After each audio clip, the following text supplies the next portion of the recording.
Good morning, everybody. Um, Welcome back for day 3. I just got up out of bed. Just got some stuff moving here. Looked at my messages on the phone, and I am so happy to announce that for our day 3 update your whiteboards feature, it seems that I am being called a crisis actor. I'm not sure what's up with this. But my buddy Mike out on the West Coast is saying that, and Mike's my boy. Love the guy. He's saying that there are, I guess, people saying that those of us that are here and those of us that are doing this are faking this or something, or not real.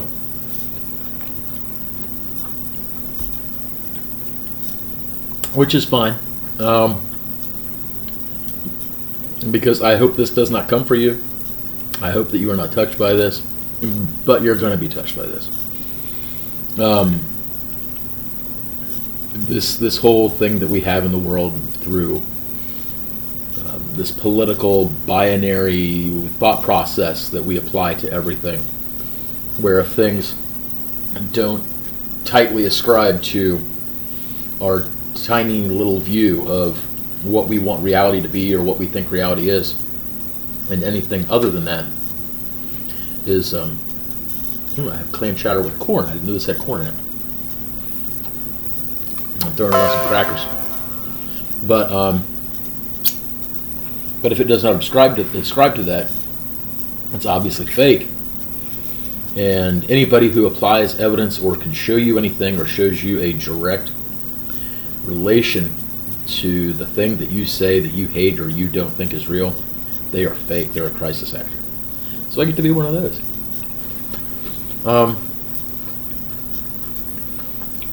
Yes, I'm talking with my mouth full. I'm a terrible person. So we got that going for us. The bottom line of this is that this is going to hit everybody. And I don't care how isolated you are. I don't care how insulated you are. Somebody somebody in your life is going to be affected, being directly touched by this. So it's coming. And I guess it's almost time for me to get going too, because I have 45 minutes to get all of my stuff wrapped up, get cleaned, get myself autoclaved, dip myself in Lysol bleach and everything else, and try to go out there and make it through another day. A couple of things I'm really excited about. As some of you know, a couple months ago, because I've been following all this really closely, I picked up a good bit of gear, and I talked to my close circle of friends, and I even published it pretty widely that I thought that this was coming. I wasn't sure if this would be worst case scenario. I didn't know if this would be best case scenario. I figured it would be somewhere in between, and I figured this was going to be serious. So I started buying some gear, and it included this, which is a half-face 3M respirator. It's pretty nice. It's pretty comfortable. It has a big, nice silicone seal on the inside, so it mates up pretty well. I've got the P100 filters on there, which are a higher standard than the N95. They're more durable. They last longer. They're more resistant to other things like chemicals, oils. So the filter medium doesn't break down the same way the N95 does, which is more traditionally a disposable medium. So those are nice. They're handy. But even that, as nice as it is, when you're wearing it for 12 hours and you are working hard and you are bopping around, this thing starts rubbing on your face. It starts pulling back here on the back of your neck. The little straps are kind of thin. It's pretty much an invitation to Sucktown at some point. So I have been dreaming of bigger and better things. And oh man, I had a couple of big full face respirators that basically put the gasket around your whole face. spreading out all of that pressure over a wider area. 4 and sometimes 6-point harnesses with bigger wide straps that keep this thing on your face, keep it in proper spot, give you the eye protection through a nice big wide optically decent quality shield. And I'm like, man, I wish I would have got that instead of getting that half face mask. But I was like, it's probably not going to be that bad. I don't need the full face. I wish I would have had the full face. Well, a couple of my friends have stepped up. I have one friend who found a Honeywell that he was about to send me. I had another friend who had a used Honeywell that he is sending me. And another guy here in the Northeast who had a connection, and wow. This is like 8 pound, 6 ounce baby Jesus sort of a miracle. Dude is sending me multiple big quality full face respirators, so I'm going to be able to hook up a couple other folks who can benefit from the full face, who have larger heads, because I wear like a size 8 hat. And so most N95 masks, they sit on my nose, and they literally sit like right here on me. So I can kind of get them on my face, but as soon as I talk, move anything, it pops up or it pops down off. And that's so unless I have a large quality mask, I am without PPE. So these folks have stepped up, and I'm going to be able to hook up a couple of the folks too who are in a similar situation. Because the larger N95 masks just pretty much don't exist. They're not out there. So I've got some other folks that are working on the filters for them. Those are the P100s. There's a couple other types of P100s, and I've got stuff coming. God bless you guys. That is awesome. So so that's going to help keep me safe. Protecting the face is about most of what all this is about.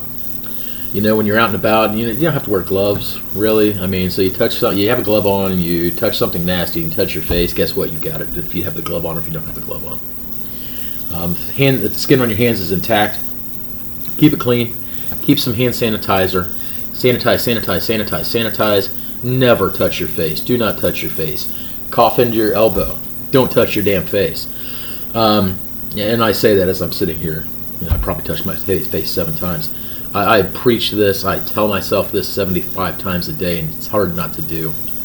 So God bless you. Do the best you can to try to not touch your damn face. That's about it. It looks like I'm coming up about the 8-minute mark for this video. I'm going to call it a day. But your favorite crisis actor from New York City is going to be signing off. I guess tomorrow morning I'll give you the day 3.5 update as to what the hell we get into tonight. Keep us in your thoughts, keep us in your prayers, and be good to each other. Keep thinking of ways that you can reach out to other folks and be good to them, protect them. That reminds me of another thing. I've had multiple people tell me, Dan, you got to protect yourself. You got to be good to yourself. And I promise you I'm trying. I really am.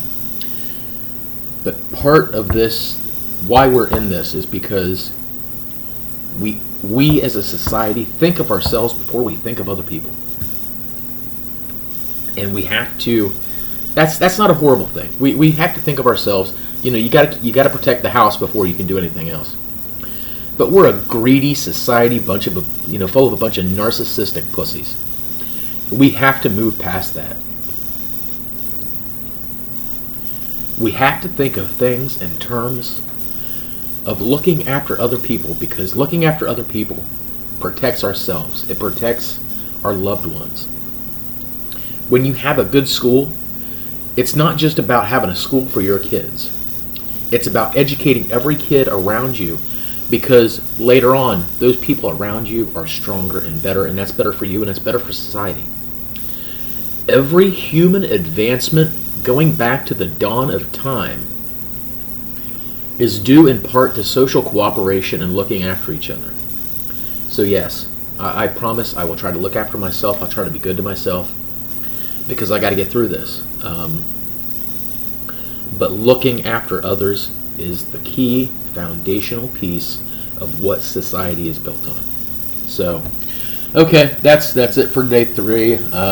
We will see you tomorrow morning for day 3.5. I'm going to go out there and try to kill it. So, Take care. Love you guys. Bye.